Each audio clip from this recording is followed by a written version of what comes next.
Preparation నుంచి serving వరకు చాలా చాలా హైజీనిక్గా ఉన్నాయి, చాలా నీట్గా ఉన్నాయి. ఐటమ్స్ కూడా చాలా టేస్టీ ఉన్నాయి. Homely, lovely, affectionate food and very very tasty. ఈ సాంప్రదాయ క్యాటరింగ్స్ ఏదైతే ఉందో రాజ్యలక్ష్మి గారి ప్రిపరేటర్ మంచి బ్రహ్మాండంగా మంచి రుచికరమైన భోజనాలు, అంటే సాంప్రదాయం అంటే పడే విధంగా కూడా బ్రాహ్మణులకు అన్నదాత ఆ ప్రతి దగ్గర కూడా బ్రాహ్మణత్వం ముడిపడేలాగా బ్రాహ్మణ భోజనాన్ని చాలా చక్కగా అన్ని రకాల వంటకాలతో చేసి పెట్టినటువంటి రాజ్యలక్ష్మి గారికి సాంప్రదాయ క్యాటరింగ్ వారికి అభినందనలు. ఒక 100 రోజుల తర్వాత అన్నం తిన్నారు. చాలా టేస్టీ, క్వాలిటీ నచ్చింది మాకు.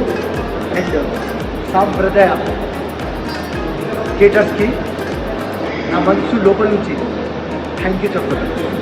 జై హింద్.